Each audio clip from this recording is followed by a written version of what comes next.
한 국가의 운명이 경각에 달렸을 때 역사는 때로 가장 예상치 못한 인물을 구원자로 선택합니다. 당대 최강의 제국이 10만 대군을 이끌고 침공해온 절체절명의 순간, 고려의 운명은 70평생을 문관으로 살아온 노학자의 손에 맡겨졌습니다.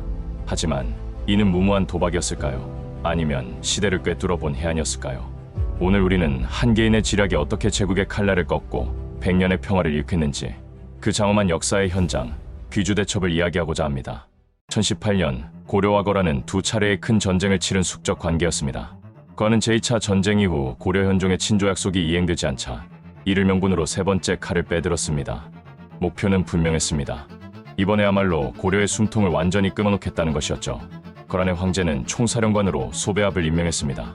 그는 과거 통주 전투에서 고려의 30만 대군을 괴멸시킨 고려인들에게 악몽 같은 기억을 남긴 백전노장이었습니다. 게다가 그가 이끄는 10만 군대는 단순한 대군이 아니었습니다. 신속한 기동력과 파괴력을 극대화하기 위해 거의 전원이 기병으로 편성된 오직 수도개경 함락만을 노리는 정예침 공군이었습니다. 그런데 이 위기에서 고려는 의외의 선택을 합니다. 현종은 상원수로 72세의 노학자 강감찬을 임명한 것이죠. 전장을 누빈 무장이 아닌 평생 학문에만 전념한 문관을 사령관으로 택한 것입니다. 기록에 따르면 그는 체구가 작고 풍채도 보잘것없었다고 합니다. 하지만 현종은 외양이 아닌 그가 가진 깊은 지략과 통찰력을 보았습니다. 제2차 전쟁 당시 모두가 항복을 논할 때 홀로 몽진을 주장하며 후위를 도모해야 한다고 했던 그의 해안을 기억했기 때문입니다. 현종은 친히 임명교서를 내리며 경의 계책이 아니었다면 고려는 이미 오랑캐의 땅이 되었을 것이라 했습니다. 국가의 운명을 짊어진 72세의 노학자는 그렇게 거대한 전쟁의 판을 설계하기 시작했습니다. 1018년 12월 소배합의 10만 기병은 압록강을 건너 무서운 속도로 남아있습니다. 그의 전략은 단순했습니다. 각지의 저항은 무시한 채 수도 개경으로 곧장 달려가 심장부를 치겠다는 전격전. 하지만 고려의 대응은 이전과 달랐습니다.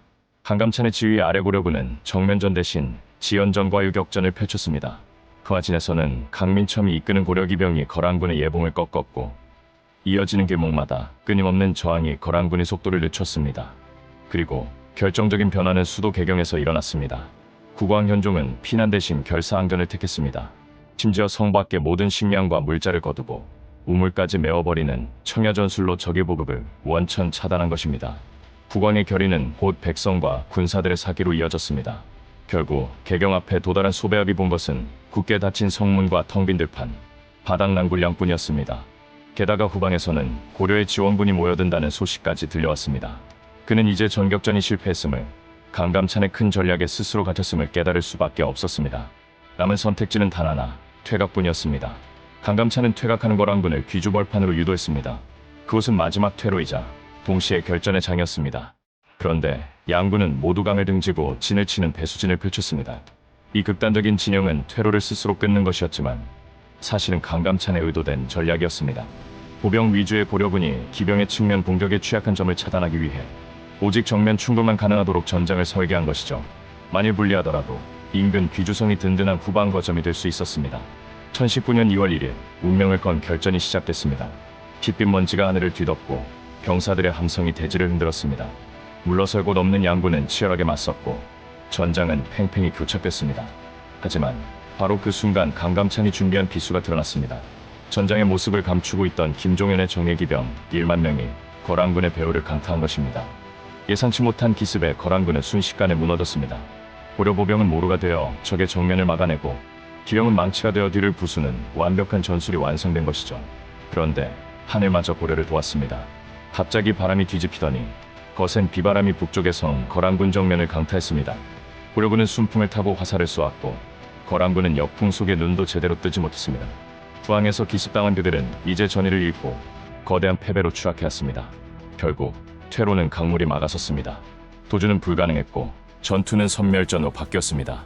10만 대군은 흔적도 없이 무너졌고 살아 돌아간 이는 수천에 불과했습니다. 귀주에서의 대승은 고려의 완전한 승리였습니다. 현종은 개성하는 강감찬을 친히 맞으며 공을 치하했고 거란은 다시는 고려를 넘보지 못했습니다.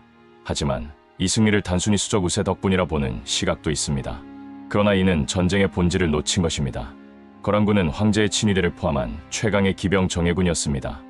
그럼에도 이를 꺾고 완승을 거둔 것은 강감찬의 전략과 용병술이었습니다. 그는 손자병법의 말처럼 이겨놓고 싸운다는 원리를 시연해낸 인물이었습니다. 귀주대첩은 단순한 승리가 아니었습니다. 120년 평화의 문을 연 역사적 전환점이었죠. 강감찬, 그는 칼이 아닌 지혜로, 힘이 아닌 전략으로 나라를 지켰습니다.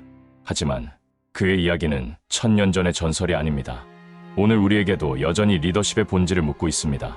위기 속 더 큰 판을 읽어내는 통찰력, 불리한 조건에서도 승리의 길을 찾아내는 치밀함, 그리고 한 나라의 운명을 짊어지는 책임감.